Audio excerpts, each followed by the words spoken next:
welcome to Horror Franchise Wednesday. Let's finish the Scream franchise with Scream 4. This one came out 10 years after Scream 3, or a little over 10 years, and now we got another Scream movie, Scream 5, coming out tomorrow, over 10 years since this one. So I guess I'll see you in 10 years with my Scream 6 review.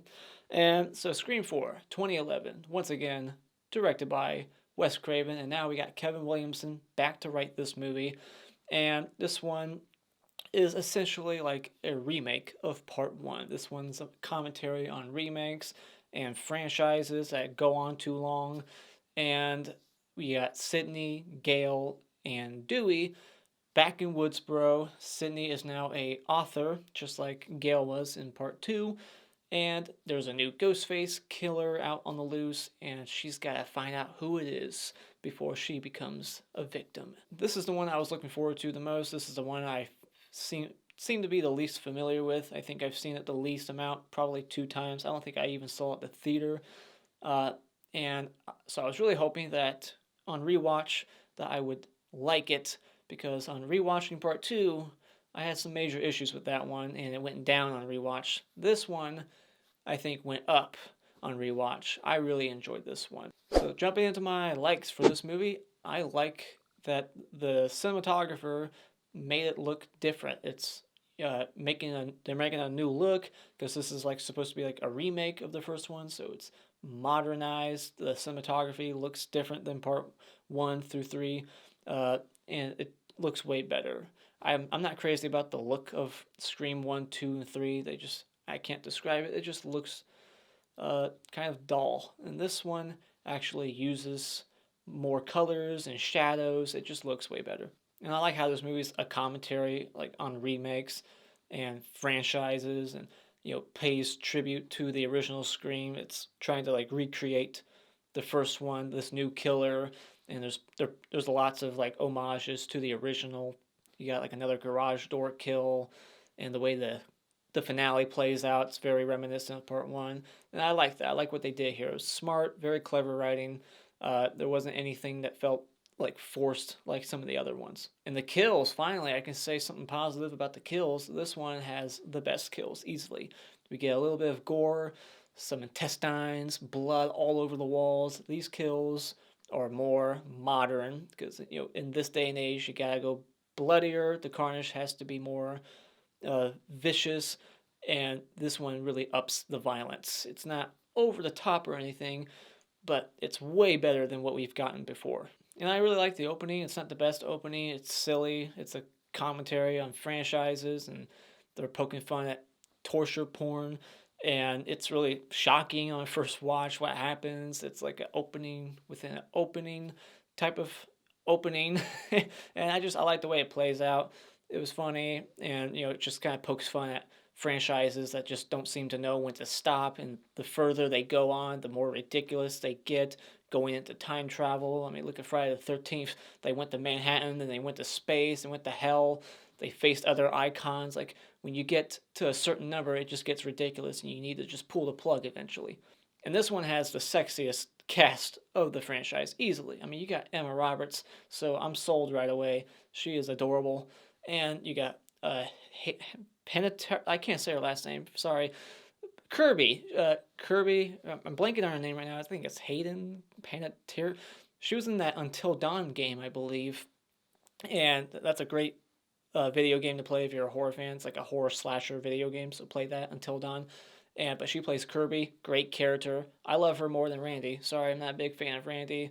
But Kirby, she's fantastic. She owns Suspiria, so she's a cool chick. And I thought the horror and the comedy in this movie was balanced really well. It was, it blended good. It wasn't too over the top. There wasn't any like too hammy performances. Like, I thought the horror and comedy was blended pretty good in this. And I also thought they did a good job kind of balancing screen time with old characters, the legacy characters of Gale, Dewey, and Sidney, with the new characters. We got a new cast.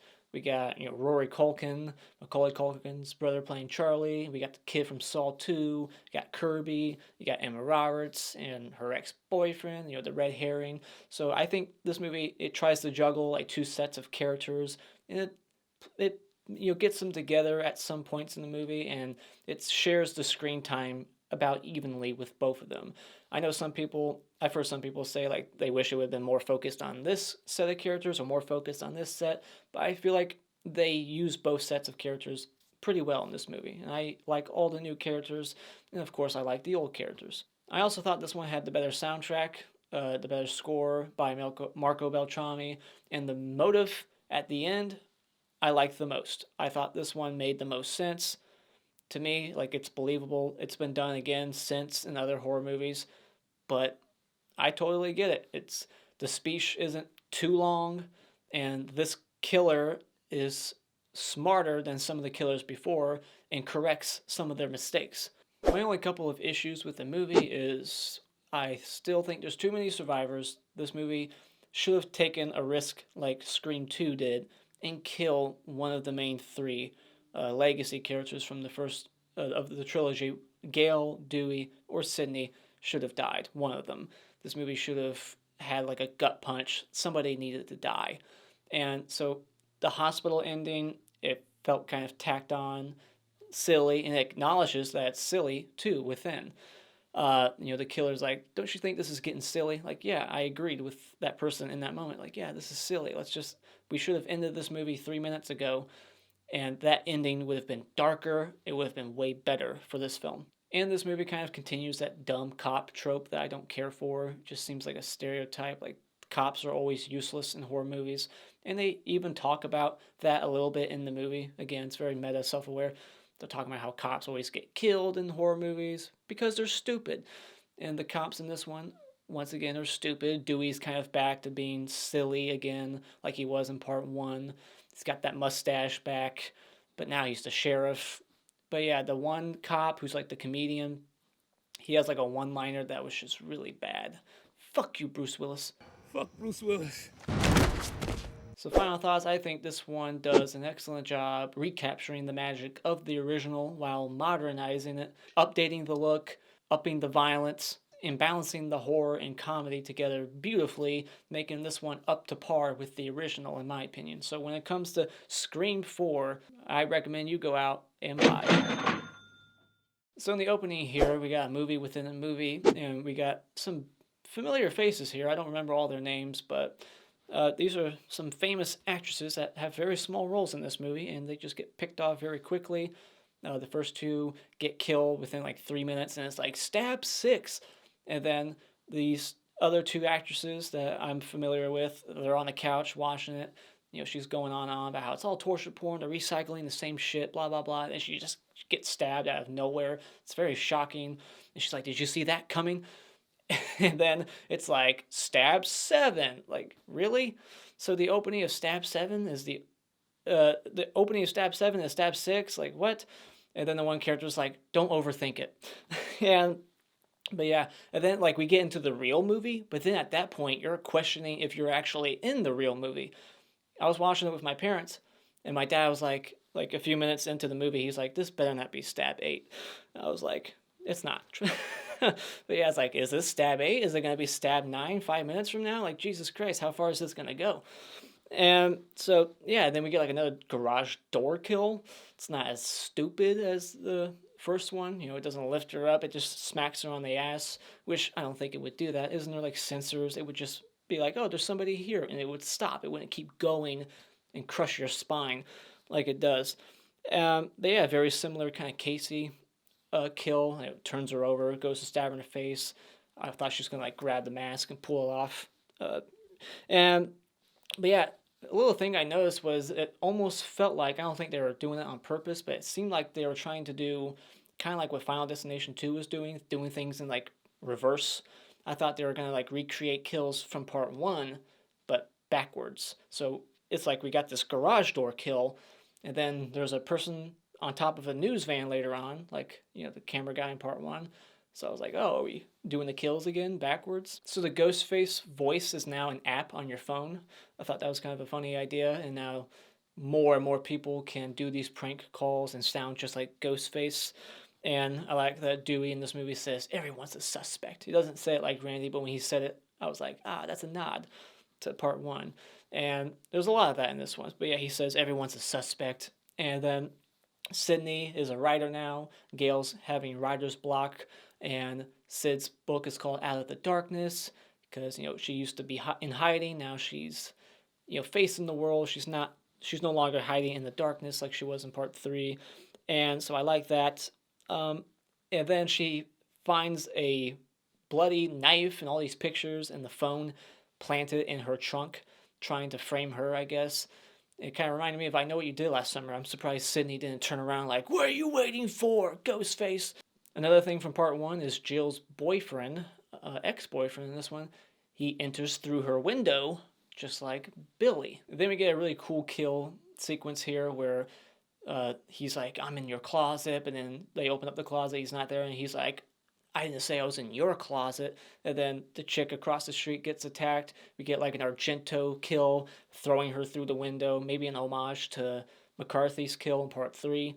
And this one's vicious. Like her whole room looks like the cabin in Jason Lives, with the blood everywhere in the popcorn too. Like blood all over the walls. It's ridiculous. Like Jesus Christ. It was like he was like ripping her open and then throwing her blood all over the place. And of course, we find out that the killer was using Trevor's phone at that point during that kill. So we're setting up Trevor, the ex-boyfriend, as the red herring. He's basically going to be Mr. Prescott in this one.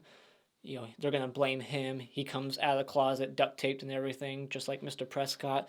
Lots of things mirroring part 1, but on purpose because this is the remake. And just like Derek in part 2, Jill gets her arm sliced, very like in the same spot, very similar to Derek, except she really is the killer. That was to make Derek a suspect, but he was not actually the killer.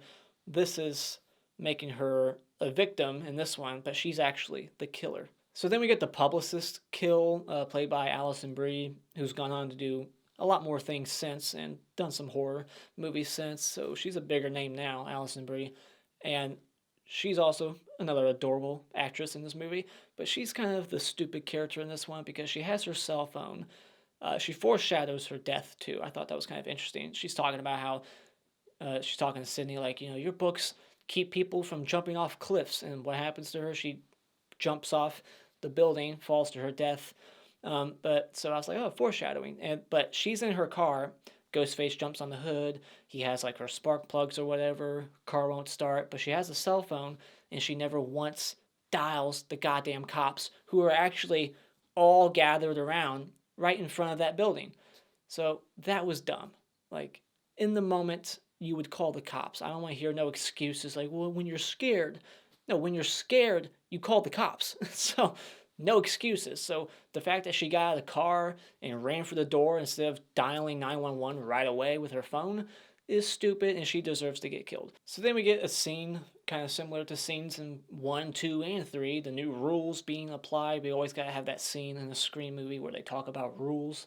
And in this one, they don't really go over too many rules. The only thing they added here was, virgins can die now, and you can live more than likely if you're gay, which I've never seen that in a horror movie where the gay people always live. There's not that many gay people in horror movies, even today, but they still die usually. So it's like, I don't know, I didn't understand that rule. It's like, gay people live? Like, when did that become a thing? If there's a gay person in a horror movie, they still usually die. So I didn't get that. But it's like a joke later on. It's like the setup, so we get the payoff later on. The joke where he's like, I'm gay, if it helps. And then, boom, he just gets stabbed. The kid from Saw 2. He's in a safe place, don't worry. I'm gay. I mean, if it helps. So then we get the Stabathon, which is kind of messed up when you really think about it. This is Woodsboro. These movies are based on murders that happen in their town to people that they probably know, or they know people who know or are related to people who have been killed in that city. So it's like, it's pretty messed up that they're celebrating it, and they're putting Ghostface masks on all the lights on, downtown street lamps and everything. Like, really? It's kind of messed up. But it's very reminiscent of the opening of part 2, but not as over the top and ridiculous as that is. We find out that Stab was directed by Robert Rodriguez, which I thought was kind of funny because he directed The Faculty, which was written by Kevin Williamson also. And the actress Heather Graham plays Casey in this shower scene in Stab, and she looks a lot like the actress who plays Officer Hicks, and it was confusing my dad the whole movie, and he kept telling me, like, this is Heather Graham, look it up, and I was like, no, it's not. But then all of a sudden, Heather Graham actually popped up into the movie later on in Stab, and I was like, there's Heather Graham. So it's just kind of a weird coincidence. And then once again, Gale, 3 movies now, is hiding cameras. That seems to be her gimmick. She's hiding cameras at the Stabathon, and we get almost a similar scene in part 1, the 30-second delay, where Dewey's looking at the camera, and Dewey's like, behind you, Gale, just like Jamie Kennedy when he's watching Halloween. So yeah, just very similar, and somehow Gale gets stabbed in the shoulder instead of in the face. Like, that was the moment to kill her. I'm not sure how Ghostface in that moment has such a shitty aim. It was like it was intentional, but why? Why would Ghostface plan to just wound Gale because Emma wants to write a book with her later on? Maybe that's why. I don't know. I mean, do you really need her help to write a book? You can just write it on yourself. You can write it yourself. So the fact that she got stabbed in the shoulder was just kind of lame. Like, just kill her. Like, really? You got bad knife aim all of a sudden? And then, speaking of bad aim, Dewey has really bad aim with his gun. Like, he shoots at Ghostface like 5 times. Every bullet misses. Like, come on, Dewey. You're a fucking sheriff. So then we get the scene where the cops get killed. And the one cop is Adam Brody, and he was in Ready or Not, which is directed by the guys who were going to direct Scream 5. And so the other cop, he gets stabbed right in the forehead and slowly bleeds out because of it. And I wish they would have taken out that line, fuck you, Bruce Willis. Like, it's just a dumb line. Like, you wouldn't say that before dying. Like, you're going to crack a joke. My dying words are going to be a joke. And then the mom gets killed. Jill kills her own freaking mom through, like, the slot in the door where you put mail through. It's right in the back of the neck, and she kills her because she's like, well, Maureen died, so I feel like if I'm remaking part 1, my mom has to die at some point, so she had to go. Very cold. What a mean lady. So then, just like, the Stu house party in part 1, we're recreating it with Kirby's house party, but they're also recreating the opening of Scream 1.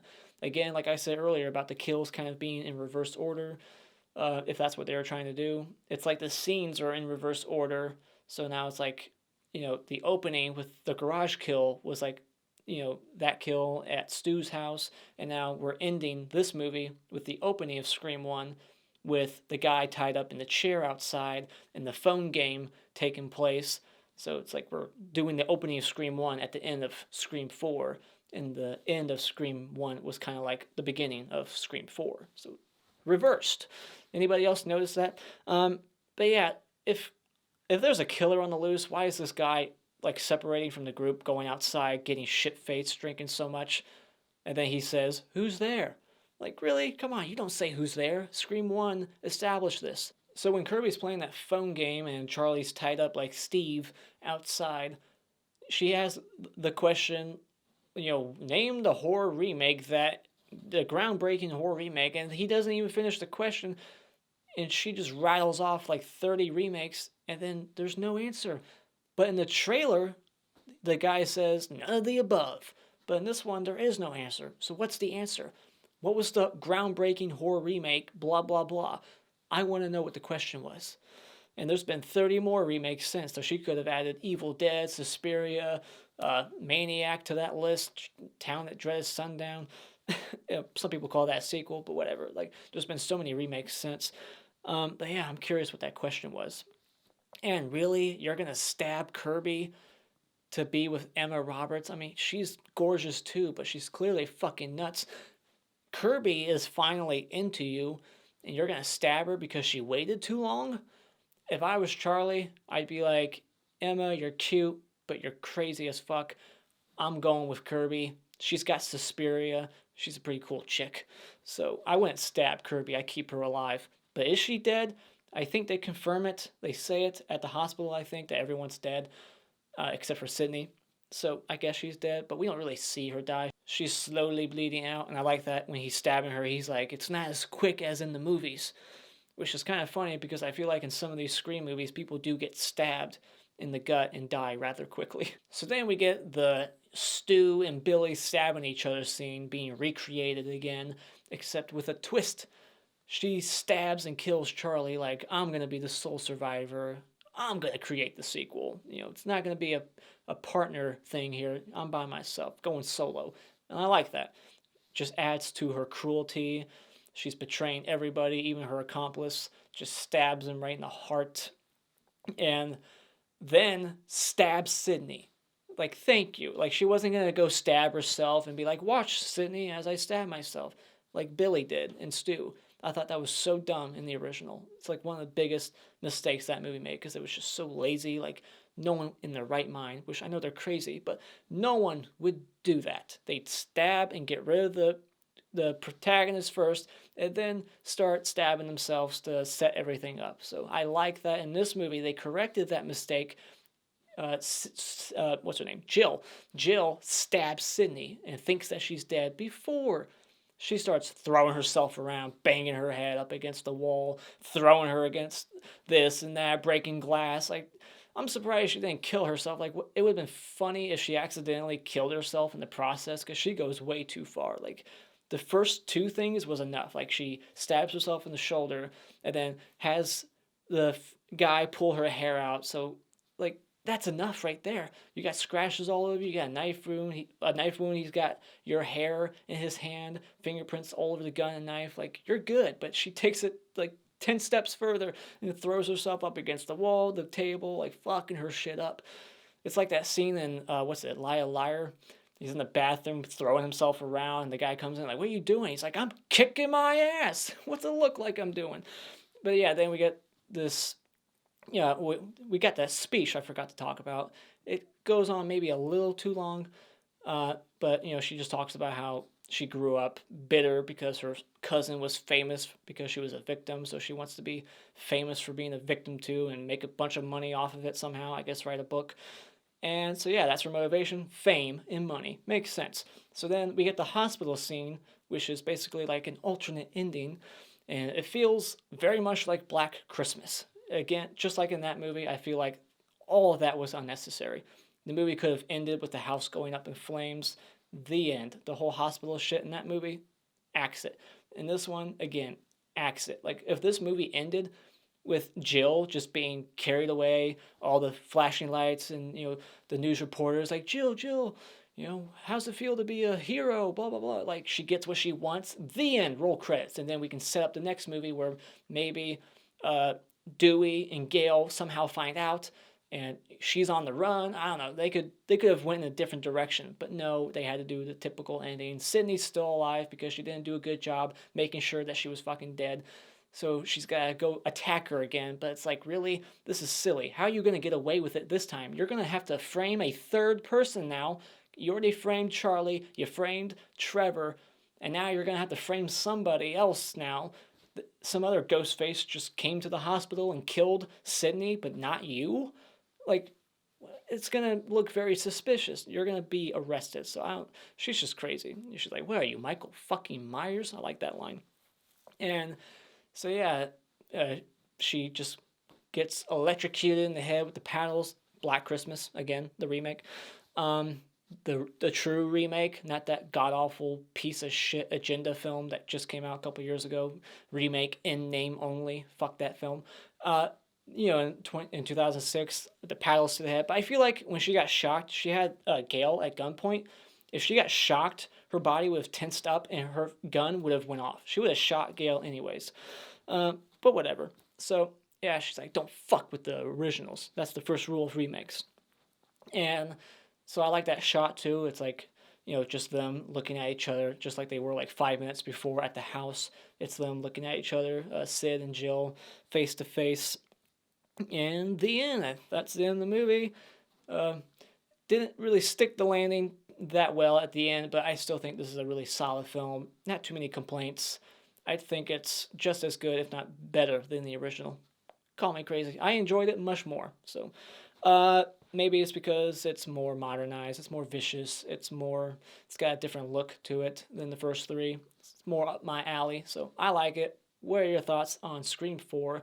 Where is it in your ranking? Keep an eye out for my Scream 5 review coming out real soon and my Scream ranking. And so yeah, there you go. What are your thoughts? Let me know. And as always, if you like what you've seen here, you can hit this like button and become a subscriber today just by clicking on my cartoon face in about 5 seconds. And remember, it's all an opinion. You don't need to get butthurt about it.